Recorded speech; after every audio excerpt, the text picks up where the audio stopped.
आवश्यकता का अभाव हो, अर्थात मूलभूत आवश्यकता मतलब जैसे कि यार अगर पहनने के लिए कपड़ा ना हो, खाने के लिए रोटी ना हो, रहने के लिए छत ना हो, उस व्यक्ति को हम लोग गरीब की श्रेणी में दर्जा दिया। अर्थात रोटी कपड़ा मकान का जो अभाव होगा जिसके पास, उसको हम लोग गरीब कहते हैं।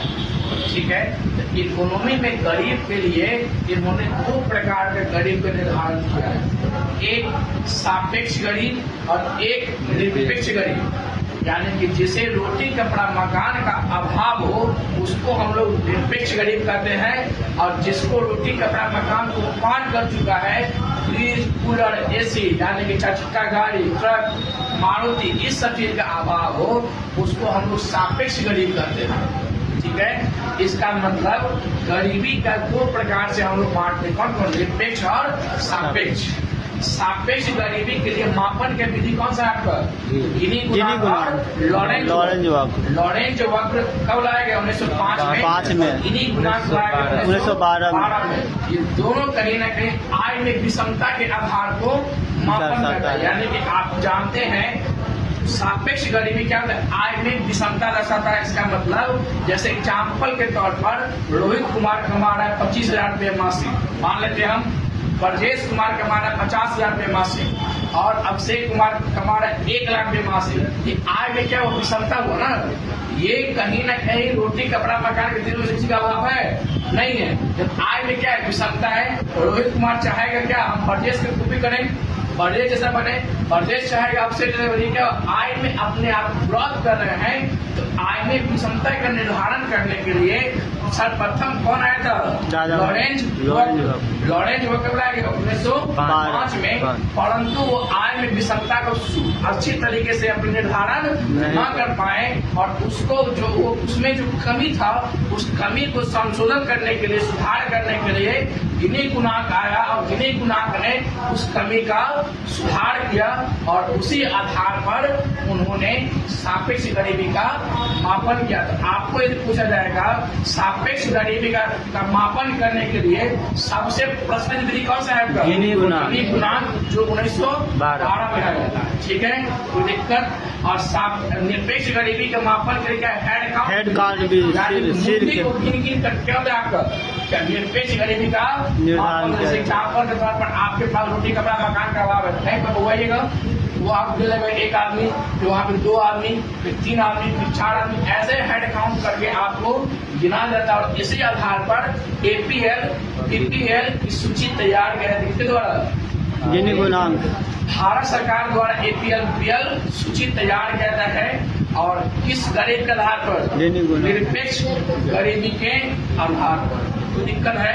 अब आप जानते हैं हमारे भारत में गरीबी का आकलन करने के लिए बहुत सारा समिति का गठन किया गया।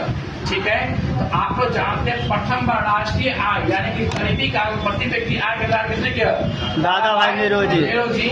इन्होंने अपने पुस्तक property and British rule of India, और इन्होंने अपने पुस्तक में सर्वप्रथम गरीबी का निर्धारण किया, गरीबी का अध्ययन किया, और इन्होंने मतलब अपना रिपोर्ट दिया कि प्रति व्यक्ति आय क्या है, 20 रुपया है।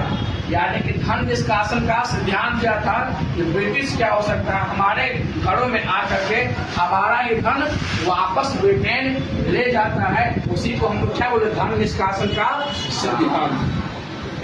इसके बाद आप लोग जानते हैं हमारे पास 1971 में आजाद भारत में गरीबी का निर्धारण करने के लिए कमेटी कौन सा बना, दांडेकर एवं रथ, जिन्होंने गरीबी का निर्धारण कैलोरी का बनाया। और आपको यदि पूछा जाएगा सर्वप्रथम वैज्ञानिक तरीका से गरीबी का निर्धारण करने वाला कौन था, दांडेकर एवं रथ।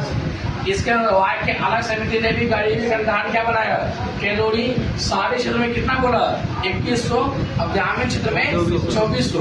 यदि इतना आप लोग कैलोरी का उपयोग करते, आप क्या है, गरीब नहीं है। लकड़ा वाला समिति आया था 1989 में रिपोर्ट दिया था।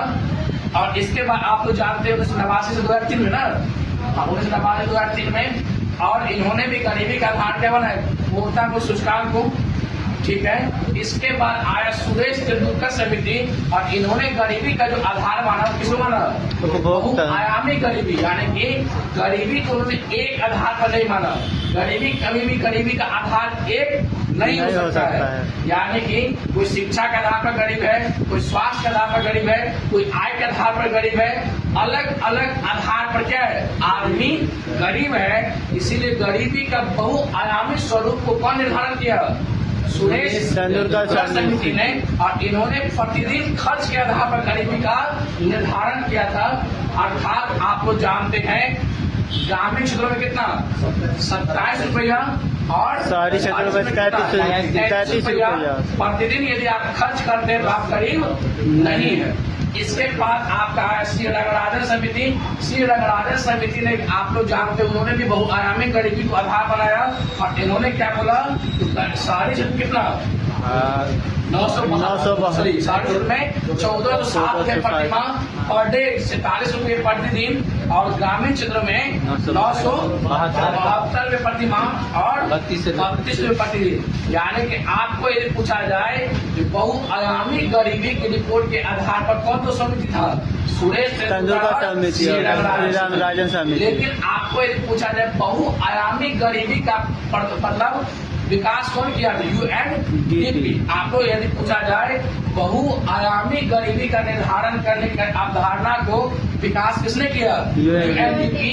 और यूएनडीपी ने बोला स्वास्थ्य, शिक्षा, जीवन निर्वाह, जिसमें शिशु मृत्यु दर, कुपोषण दर, नवजात शिशु, इन सभी के आधारों पर गरीबी का निर्धारण करने का बहुत सारा स्वरूप कौन दिया? यूएनडीपी। और यूएनडीपी के आधार पर आप लोग जानते हैं जो आपको नीति आयोग ने प्रथम बार का 2021 में कितना 2021 में कितना 12 मापदंड, यानी कि आप लोग गरीबी का निर्धारण कितने मापदंडों के आधार बनाया? 12 मापदंडों के आधार। आपको ये पूछा जाए सर्वप्रथम नीति आयोग ने कब 12 मापदंडों के आधार पर गरीबी का निर्धारण किया? 2021 ईस्वी में 12 मापदंडों के आधार पर गरीबी का निर्धारण किया। और आप जानते ही हैं जो हमेशा हर एक साल गरीबी का रिपोर्ट कौन जारी करता है? नीति आयोग। किसके सूचना के आधार पर? NSSO के आधार पर, सूचना के आधार पर प्रतिवर्ष गरीबी रेखा का निर्धारण करता है, आकलन करता है नीति आयोग। कोई दिक्कत है? ये आपका मोटा मोटी गरीबी था। इसके बाद आप लोग बेरोजगार होइएगा। अभी आप लोग गरीब थे, अब गरीबी के श्रेणी से बाहर निकाल के आप बेरोजगार करवा देंगे। आज के लिए इतना जान लीजिएगा, कल पुनः बेरोजगारी की ओर हम लोग मूवमेंट करेंगे। धन्यवाद।